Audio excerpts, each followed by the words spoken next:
Anton Scoro, BJPin.com, Josh Thomson. Man, I've got so much to talk to you about, brother, from guys jumping weight classes, trying to get title shots, to you obviously wanting to fight guys. We might as well get into this, man. 155 has kind of been a little bit shaken up. Obviously, TJ getting a shot at Ben. Anthony Pettis dropping down to 45, now wanting to come back to 55 and just jump the line again to get his title shot.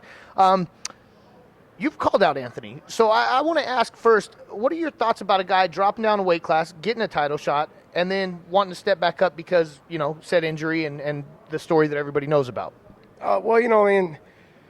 I understand why he feels like he deserves to be right there and nice in line for the title shot. I think he's kind of been looked over and passed over a couple times. He was supposed to get the title shot too when he first came into the UFC, and he ended up getting injured, and then ended up taking the fight with Clay Guida and lost, and then set himself back. So I understand where he's coming from, but I can't let his drama and all that stuff that goes on with him set me away from what my goals are. My goal is to be the champion. So I got to get there, and I want to get there fast. And if he's the person that's standing between me and the title, then obviously I'm going to tell him, hey, it's time for us to fight. So that's kind of what it all comes down to. There's no disrespect at all whatsoever, but I'm the only thing really standing between him and the title shot, and I'm not about to just roll over for him just so he can get it. I understand why he went to 45. I understand why he's back up to 55, but that's none of I really don't care. I don't care about all that stuff. All I care about is that him and I need to fight.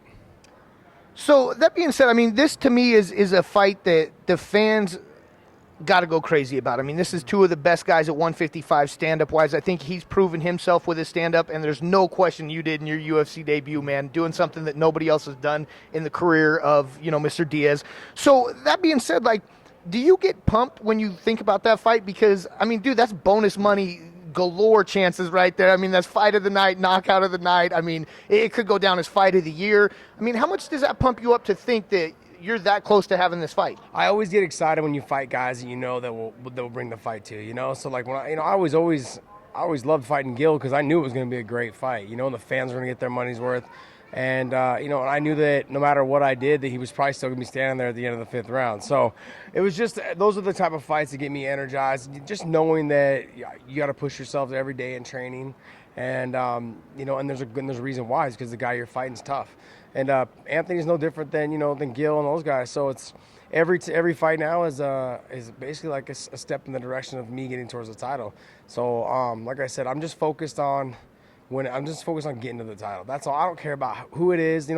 If Pettis was to get knock TJ out of there, and TJ was available for me to fight, I'd be calling out TJ. It has nothing to do with it has nothing to do with who it is. It just has to do with that they're the ones standing between me and a title shot.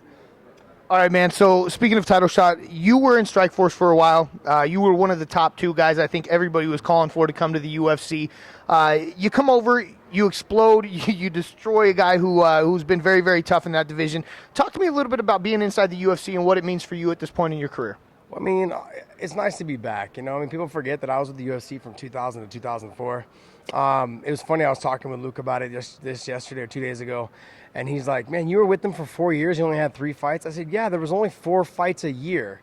I'm like, if you got injured, you didn't fight till the following year. So I go, things have changed, man. I said, so all you young, spoiled little brats, that making all this money, coming into the UFC making money. I said, it wasn't like that back when I was, So, but it's nice. I feel like my career's gone full circle, and I've fought in all the biggest and best organizations across the world, and I feel like I'm gonna end my career here, and that's really where it all started for me. And so it's kind of nice to know that it's gonna end here.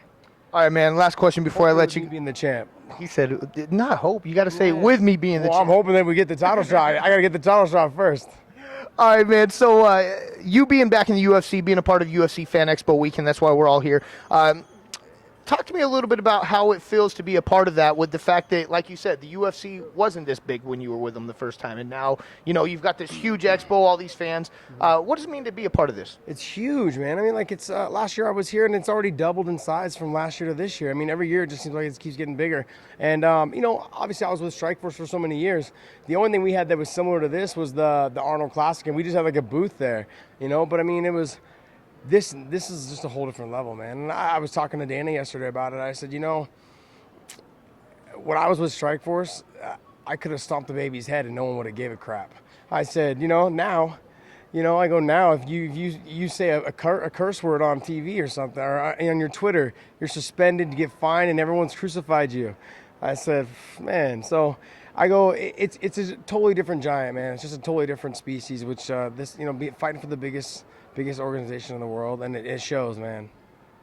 All right, man, before I let you go, tell everybody where they can follow you on Twitter, where he does not use any cuss words or anything because he doesn't want to get suspended. I don't want to get suspended. So, and if I say something you don't like, just block me, okay?